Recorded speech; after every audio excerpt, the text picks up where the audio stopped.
Every team, every topic, everywhere. This is Believe.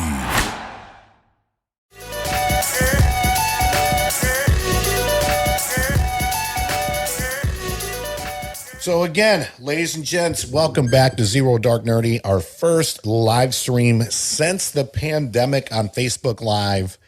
And we are excited to be back. This is your boy Brian, aka El Nino, and today I am joined with Jordan. No, aka infamously. Again. No, aka infamously. That's right. There we go. That's how it happens here. That's just what she does. So, and that's why I love her for it. AKA no AKA. AKA no AKA Jordan Hernandez. Right.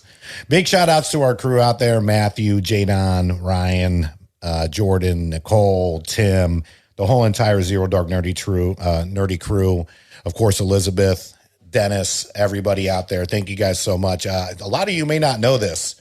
We are getting ready to approach season 6, year 5 of this incredibly crazy journey that has been Zero Dark Nerdy. And I tell you, I'm so glad to be a part of this with all of you, especially having my daughter on this episode, which this episode means a lot to us. You know, Ellie and Joel, even though they are not father and daughter, it is very much a father-daughter story. Whether if you're playing the video game, watching the TV show, you see I don't want to say triumphs because there's not a lot of triumphs, a lot of tribulations, but you know, you see them bond throughout the video game and most importantly throughout the show as well. And, you know, a couple things that we want to state out there. First and foremost, you know, big thank you to all of you, our fans, our family, everybody just across the world that supported us for the last 5 years. It's just been an incredible journey, and it's why I do what I do. You know, I have a 9 to 5, and this is my 5 to 9. And this is everything to me and something that I can hopefully pass down to my daughter one day, who is just crushing it and will be crushing it out in Hollywood one day. But as she chills and digresses, she's humble. You know how humble she is. We do want to give a big shout out to a lot of our sponsors and friends out there.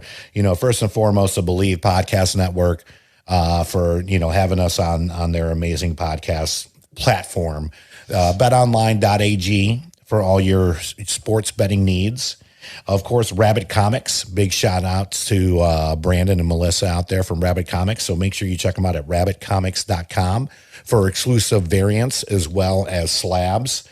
So Jordan, what are we going to be talking about today? I know I already hinted it a little bit, but you know, what's going to be the big thing? Like, what have you and I been bonding about for the last few years now? I mean, The Last of Us, right? Yeah, we're going to talk about the game. Mostly the show, of course. More people have seen the show. And that's why it's gotten so much hype recently. And so we're going to talk about the game and the show and how it relates, how it goes in different directions, and all our favorite moments and stuff like that. So, well, why don't you just go ahead and start us off while I pull up our live stream and see what questions will be coming in. While you're watching us, again, we're excited to be back. This is our first live stream since the pandemic, and that's when we were doing trivia. I believe at the time we were doing it once a week, and then we went down to once a month. So first live stream. So feel free to chime in with questions, comments, whatever you would like in terms of all things The Last of Us. I think we'll just kind of go ahead and start with just our overall summary of how we feel about the first season of The Last of Us, and I'm going to shift that over to you. I feel great about it. I think it's definitely the best video game adaptation I've seen, and I think that's a lot to do with, you know, the creators of the game, or Neil Druckmann being directly involved with the adaptation of the show. It's great. It's pretty accurate. I mean, it is accurate. Like any adaptation of any like book or video game or whatever, it can't get everything that the game has. Obviously, it can't have all of our favorite scenes and like fight scenes and stuff like that, but that's because it's an adaptation. Like we have to move the story along. Right. Right. So I really liked it, and it's really nice to hear that people who also didn't play the game really love it. I think that they should be really proud of that. Yeah, I'm very happy with them. Happy with the casting. I'm happy with the choices that they made creatively, and yeah, I think in a lot of ways it's really perfect. So now I do want to know from you, because you're not a Game of Thrones fan. Don't judge her for it. She's never watched it. Don't judge her for it. So you were not really familiar with Bella Ramsey, but what did you think about her take on Ellie and how she did on this show? I loved it. Yeah, I never heard of or seen Bella Ramsey before the show, but I mean, to me, she's a great Ellie. I mean, she embodies Ellie kind of to a T, the attitude and everything, the character. I think it's so ridiculous. I just have to, like, the people that immediately started to hate on her as soon as they said she was cast, is insane to me. I mean, because a lot of people hate her, and it's not because she's not a good performer, it's because of how she looks. And I'm like, your people who didn't play the games but watched the show are not fake fans.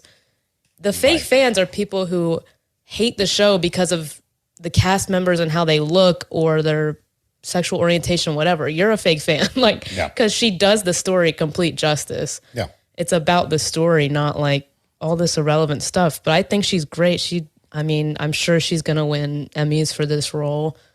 I mean, for those of us Game of Thrones fans, she was a crowd favorite, especially the last couple seasons that we got her in.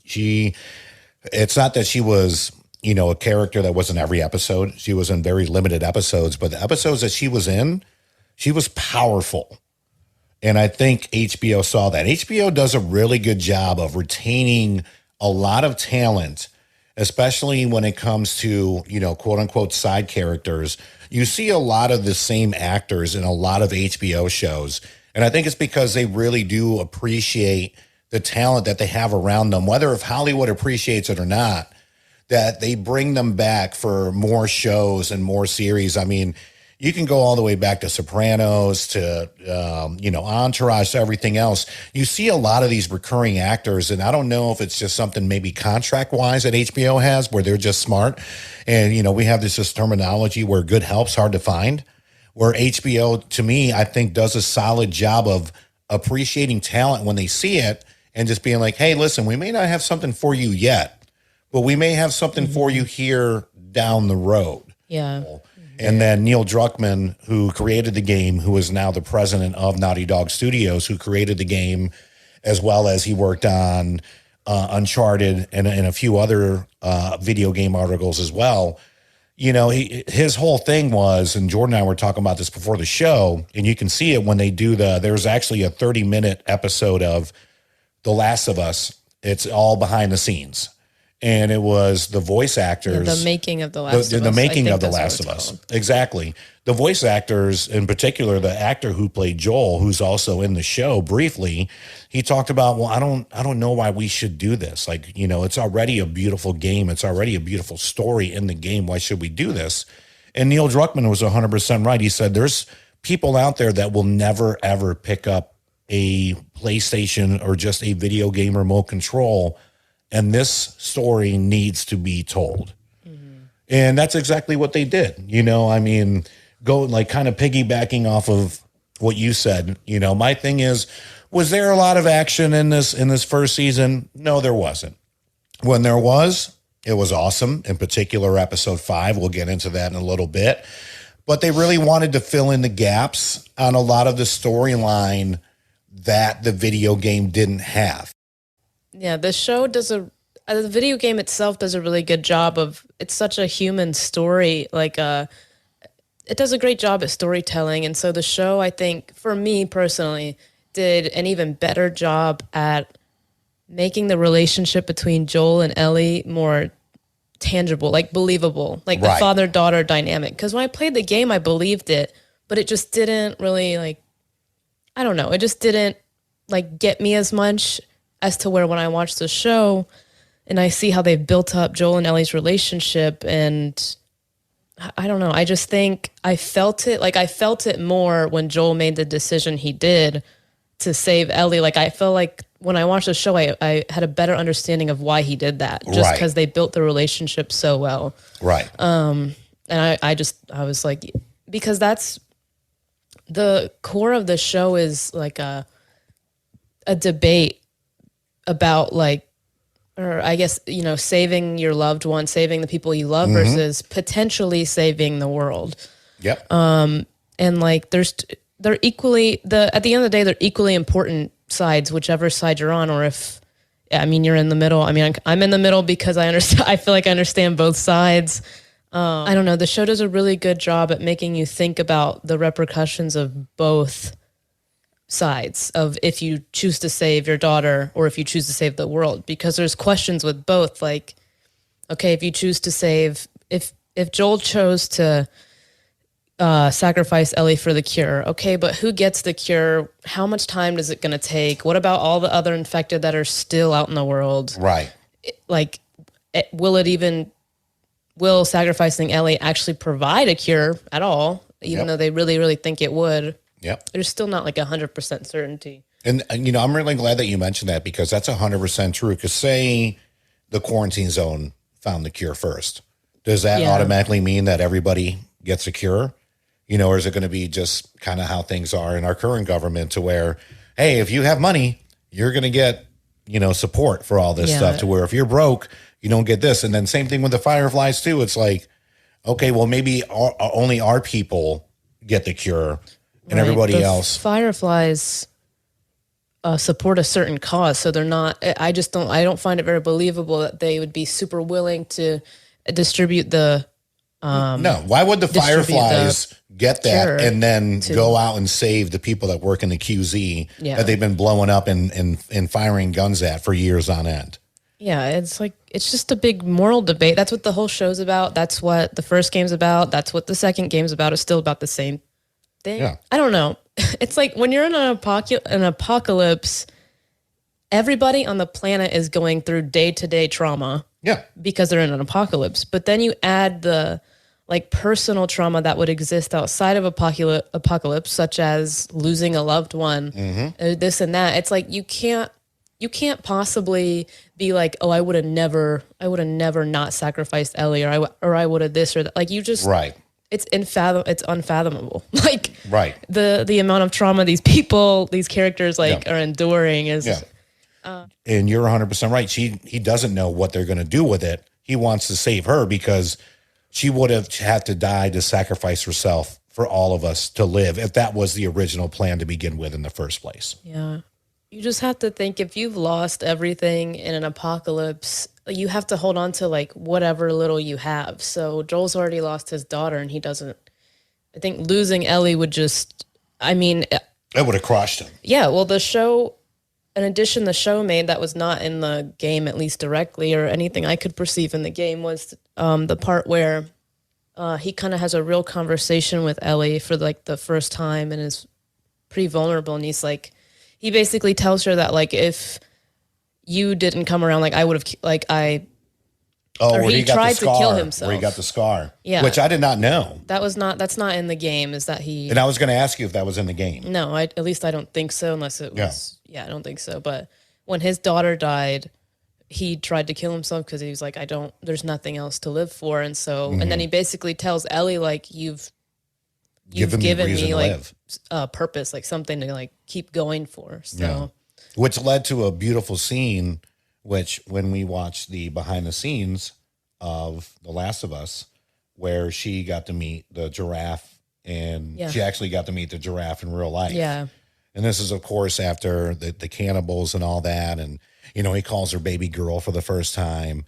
You know, you see this just progression of two people that are like, fuck it, we're stuck together. Like, we just have to make it to, hey, I don't want to live without you, and I don't want you to live without me.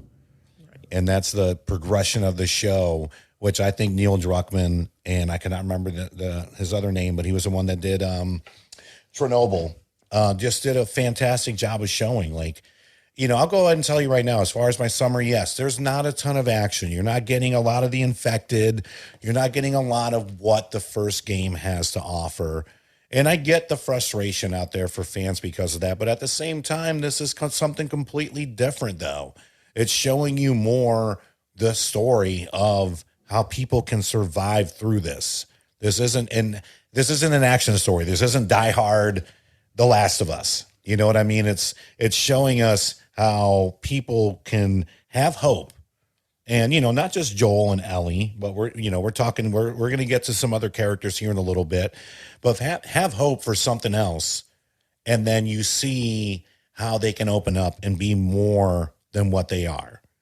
Because, they go through some devastating things. The epilogue, not epilogue, just the monologue, with Ellie, where Joel tells her, listen, you're better off with my brother. And she's just like, fuck you. Like, everybody else in my life has either died or left me, and now you're leaving me. Like, I felt that scene. Felt it. And there's a lot of scenes in this show, which is why it's so well directed. It's so well written. It's just so well shot. It's just a beautiful, beautiful show where if you can just, take out, especially for our hardcore gamers out there, like, take out the video game for a couple seconds and just try to focus on just more of the story that the video game wasn't able to tell us. You will appreciate it. My favorite episode was, I think it's the 5th one with Henry and Sam. That episode, because it gave you everything that you could want from the show if you were also playing the game. It had the most action, at least I think it did. Yeah, it had the most action. It shows you the bloater for the first time, which is not when the bloater, you first see a bloater in the game, but I didn't care because it was so awesome. It gave me full body chills to see it coming out of the ground with the horde. I loved that. So it gave me the action that I was really wanting to see from the game. And the sniper scene as well, which is happening at the same time. And then that was also the Henry and Sam episode, and that was a really nice, not nice, but it was a really beautiful side story in The Last of Us.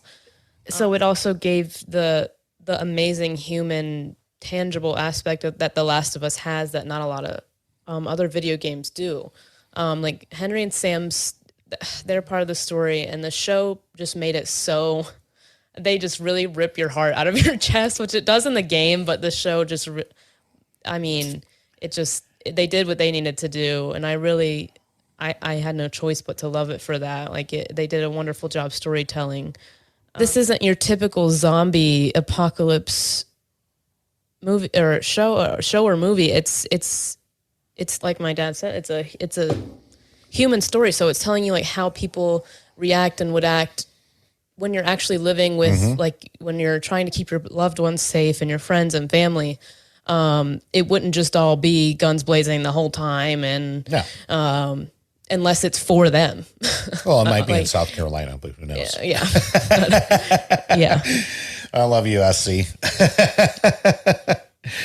Well, yeah, at the end of the day, these shows, if it's just about just shooting down the infected zombies, whatever it may be, it just gets old at the end of the day. It does. We've done this. We've been there. We've seen it all. Yeah. And I just think this show is about so much more than that, and it has been. And then you have incredible characters in there, and then just the way they put in those little, not so much twists, you know what I mean? But I love the fact that this was played by a deaf actor, and he is deaf, and it just made it just, I think even if I would have gotten that far in the video game, which I hadn't, I think I still would have appreciated it more. Like, did you appreciate it more that he was deaf after you already knew what was going to happen and everything? I think I appreciated it equally. It was just, I've said it a billion times. The show was just wonderful at like getting you attached to characters and the relationships that they have and like what they've fought to keep, the lengths that they've gone to save the very little that they have left. Yeah. But yeah, I think obviously it was more touching because what the actor was able to do without verbal words, of course, with words, but without verbal words. Yeah. It was great. That's definitely one of the reasons why that's my favorite episode, Gotcha. is Henry and Sam and the way they built up Sam and Ellie's relationship was really cute and Yeah. made it even more hard. Especially more on the comic book side too. Yeah, they made it even more hard to see Yeah. that happen, and Yeah, that- I it feel was- like because my daughter was here, so when I was watching that episode, I had no idea what was going to happen next. So she's like one of those people that have watched Game of Thrones, and it's the Red Wedding episode, and they've read the book, and they're just looking over at you Yeah. like, "Oh, I think this is going to end well," and they just look over at you, just like the new GIF with Nicolas Cage Yeah, I'm and like- Pedro. It's like, yeah, it's going to end well. if you think it's going to end well in The Last of Us, I don't have a lot of good Yeah. news for you. So, in the summary that I have, I think it's important to like educate people on this in case you did not watch the show or, you know, did not maybe notice this. The intro to the show is incredibly important because this is actually like a real thing. I'm not saying that this is going to happen to people, hopefully not. But, you know, ants and spiders have been taken over by fungi, Cordyceps. Yeah. quadriceps, however you say it. Cordyceps. Cordyceps Prime. for for many a millennia now, and the only reason it's not converted over to that happening to humans is because we have our body temperature is too high. And I think the very first scene of the first episode where they're having that interview in that 70s format, and the one guy's talking about, you know, airborne contaminants and this, that, and the other, like the other stuff that we normally see in every other, you know, zombie movie, right? It's going to be airborne or just bites and this, that, and the other. It's the other guy that's like, actually, you know, how do you say it? Did you say it's global warming No. or what? Cordyceps. Cordyceps. There it is. Yeah. I did not want to say quadriceps again. Cordyceps. Cordyceps that are the most fearful thing because they can inhabit an insect's brain, and they have. And then the insects go into their hive or swarm, whatever it may be, and take over the entire thing. And the only reason they haven't done that to humans is because it hasn't been warm enough. And here we are 40 years later, global warming. And even if you watch the making of The Last of Us, they say this could possibly maybe happen one day. Hopefully not. It's not. We don't want it It's to. not going to happen. I mean, it's not going to happen. But Scientifically, like this is pretty how accurate, it would happen. How it would happen. And you know, this is the most using the fungus and the cordyceps is how we humanize zombies happening. Correct. Because I mean, when we're dead and buried, we're overtaken by fungus. Like it's just we are connected to the earth. Mm-hmm. So it definitely makes that's another human aspect of this show is the science behind it because they researched and I mean in the show they kind of give hints at that, like it got into like flour and like making food and that's also part of when the outbreak started because I mean, the very first episode, they wanted dodge pancakes. a bullet. Yeah, the daughter wanted to make pancakes for Joel's birthday or Yep. something, and he's like, I forgot the cake and this and that. And then you see the neighbor getting fed biscuits. Yeah, she's making cookies and she offers Sarah, Joel's daughter, one, and she's like, "No, I'm good." And then you go back later, and she's seen the first one that Sarah sees infected. The old lady, like the wheelchair, and so it spread through flour and food and industrial like kind of pipelines. So if this ever were to happen, this is how. But I mean, I don't want people to worry. It's not going to happen. I don't think it'll happen. Everybody's going keto. yeah. Starting tomorrow, everyone listening to this episode is going straight protein all the time, no flour. You know, I can tell you right now, just getting into the Last of Us video game, I was hooked from the first episode, not even knowing what was going to happen next. And it's very rare for a show to do that. And the other person in charge, I can't think of his name right now, but the one Candy in the room. that was helping him out that did Chernobyl, you know, 4-episode arc that was heartbreaking, but also phenomenal at the same time.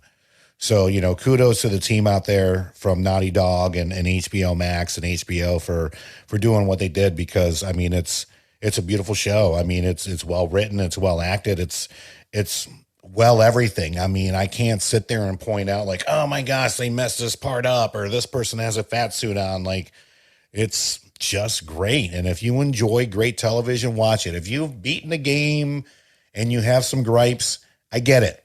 It happens. All right. It happens to people that read a book and they watch a movie and they're like, yeah, well, it's not the same as a book. This wasn't intended to be the same as The Last of Us Part 1 video game. There was no intention in doing that. That's why they did this. So do yourself a favor and just give it a rewatch without thinking about the video game. The creators, I'm sure, expected backlash for this Of and course. that because it's such a popular game and it's such a popular show. It was immediately such a popular show. You're going to get hypercriticism always. I mean, doing an HBO show based off a super popular game. Yeah. I mean, it's going to happen, but really, it's really not that different. The differences people are focusing on are so irrelevant. It's so minuscule. Like it's like, oh, this person's not black in the game. Oh, this person's not. This isn't. It's like none of these are really like intricate to the story. It's like representational elements that really just add depth, if anything. All right. So last but not least, what are your predictions or just kind of like wish list for season 2 of this show? And then last but definitely not least, who do you think is going to play Abby? If we get to her in season 2. We will. Okay. I'm pretty sure it's confirmed season 2 is not gonna cover the entire Last of Us 2 game. Last of Us 2 is twice as long. Mm-hmm. The story is even more insane. I mean, it's 100. To me, it's way harder than the first one. Like, there's a lot going on. I'm watching her play it. Trust me, it looks hard as hell. But also, nobody in the comments say anything about Abby or who she is, because my dad has no idea. And please don't ruin it. Please don't ruin it. Oh yeah. I'm not that far yet, so I don't want those spoilers yet. I'm just asking her who she thinks should play Abby. I'm just gonna hop on the bandwagon. At least what I've seen on TikTok. Mm-hmm. There's an actress named Shannon Barry who was in a show called The Wilds. I don't know what else she was in. I watched a little bit of that with my mom, and she's in it. And physically, she looks like her. She was great in that show. I feel like her mannerisms and I mean, she was great in the show. So I think I'm on board with it if everybody else is, but I'm definitely open to. I trust the creators fully with what they've done already. So if it's not her, I'm not gonna be heartbroken. Also, because I haven't seen her in a lot. I just think she was pretty good in the Wilds, and she'd be a good, I think, physical adaptation of Abby. Even though no one I've seen in real life is as jacked as Abby. They're going to be going through a rigorous workout routine unless they just don't. I mean, but they have to, because, I mean, Abby uses her strength a lot in the game. And she can just punch a runner and they're done. It's out, KO. I can vouch for this. I thought she was kidding. As I was watching her play the other day, it was a scene to where they get back somewhere and she was like, Dad, I'm telling you, like, when she doesn't have the jacket on, she's jacked. And she's wearing a tank top. I was like, oh my goodness, look at that gun show going on over there. The annoying fan base that exists right now about, this and that and whatever, they're going to be 5 times more annoying for this next season because of the enormous debate around basically Team Ellie or Team Abby. The people who really want to pick a team and like are really stubborn about are just you're missing the whole point of the story. Is about perceptivity. Like, I don't know, whatever someone does in this universe affects another person's life somehow. Now, are people like this in the game? Like, are people Team Abby and Team Ellie in the game too? Yeah, that's what I'm talking about, because of the game. You're playing back and forth as Ellie, then you do Abby, Ellie, Abby. Gotcha. Because of something. But they're parallels of each, whatever. I can't say too much. I cannot say too much about it. We didn't want to go all the spoilers. But it's going to be, the controversy is going to be enormous because everybody's going to want to like pick a team or like vouch for Ellie until they die, not wanting to see Abby's side. Like even I didn't like playing as Abby at first. I'm like, I just want to get back to Ellie, but I'm starting to like it more because they're humanizing her, which is what this show is all about. They're humanizing everybody's decisions. Like there is no perfect decision to be made in the apocalypse world. There's no right answer. And I think that's the big thing is that there is no right answer. Because even with the end of this episode, which is, as you were saying, basically the end of the first game. It's exactly the end of the first game. You know what I mean? It's, oh, well, I can't believe that he would do this and this, that, and the other. But at the end of the day, there is no right answer because you don't know if let's just say Ellie was the cure for all this, what the people with the cure were going to do with it. Mm-hmm. Unless you are that person, unless you are the actual physical doctor that's going to do this, which is impossible, especially if it's a loved one. I'd be like, well, I guess we're all fucked because I'm not going to kill my daughter to save the rest of society, and I know there's books and movies made about that. But, at the end of the day, who are we to sit here and judge people that will hopefully never be like we would never be in their shoes. Yeah. Plain and simple. So, I mean, it's easy to judge from the outside, like, well, that's an easy choice to make. You kill this one person, everybody else survives. Yeah. That doesn't guarantee survival for everybody else. Like me and my friend Juan were talking about this because he also played both games. He's a huge fan. Big shout out to Juan, by the way. Thank you for staying over and not messing up my place. Abby, both the like face actor who did Abby in the game and the voice actor both have received tons of hate mail, like death threat hate mail, because of how much people want to, I guess, just stay on Ellie's side, Ellie's perspective. So whoever's about to play Abby is gonna, I hope they have a lot of like strength, because I'm sure, I mean, hopefully it won't be as bad as how people treated the actors of this video game. I hope not, but just the behavior of some fans, I'm kind of worried. But I think the show, I'm not also another side of it. I guess I'm not too worried thinking about how good the show does at humanizing decisions that are made by the characters in the show. Like even if something somebody does is messed up, like we can understand why. They're great at developing those relationships and dynamics and their backstory, so we understand why they have to do the things they do. So I'm also trusting them to be able to, in a really cool, creative way, convey to the audience why Abby does the things she does and why Ellie does the things she do and why neither of them are right or wrong. But yeah, hopefully people just behave. Okay. All right. Well, that's going to wrap up our first live stream of 2023. I'm so blessed and happy to have my daughter in town. She's done such a great job house sitting and just being here. My person. Oh boy. Okay. I won't get too deep. She gets a little embarrassed. Big shout outs to John, though, who gave her a nice little shout out for being a college graduate at our wedding a couple weeks ago. I will never forget your face in that. John. As always, big shout outs to our sponsors out there, the Believe Podcast Network, betonline.ag. As always, rabbitcomics.com for all your favorite variants and slams. Title Boxing Club here in Greensboro, North Carolina for the best cardio workout in town. On behalf of everyone on Zero Dark Nerdy, this is Brian. This is Jordan. And we'll see you next time.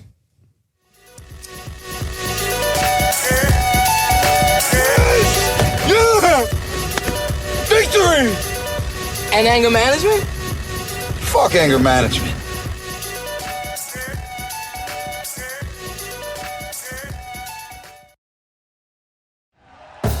Thank you for listening to Believe. You can show support to your host by subscribing to the show and giving us a 5-star rating on your preferred platform. Check us out at Believe.com and search for BLEAV on YouTube.